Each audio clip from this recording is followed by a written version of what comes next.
There's a few stories in Exodus that are familiar with everybody. It doesn't matter if you grew up Christian or Jewish or something else. There's a couple of stories about Moses that people know. And the first one is that he saw a burning bush.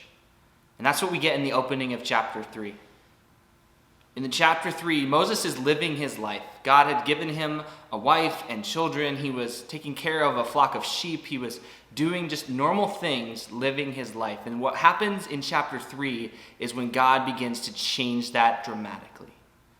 See, Moses is tending to the flock. He's out in the fields, kind of in a hill country, and he sees this burning bush, but the bush isn't being burned down. It's just this flame, this fire raging on this bush.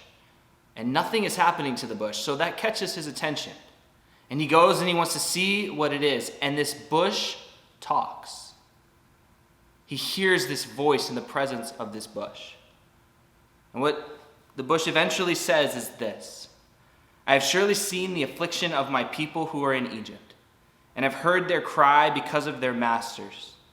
I know their sufferings, and I have come down to deliver them out of the hand of the Egyptians, and to bring them up out of the land to a good and broad land, a land flowing with milk and honey.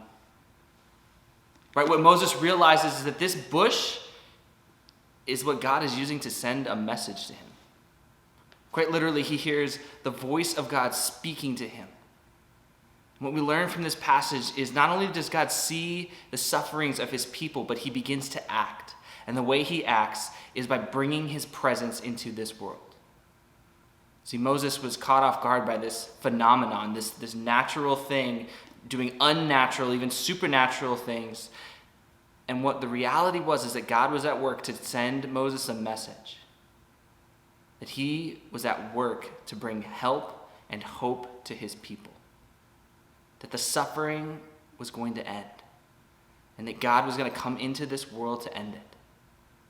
Now, the way he did that is he sends Moses, and we'll talk about that in the next video. But what he does ultimately to end the suffering in this world is because it's not just the Hebrews that he sees suffering. He sees suffering in general. What he does, what God does, is come into this world and take on flesh in the form of a man named Jesus to end the suffering for all of us.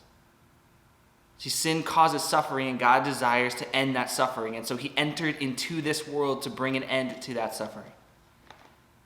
And the only way to do that was to overcome sin. And so Jesus came and lived a perfect life, overcoming sin, and then became the sacrifice for our sake.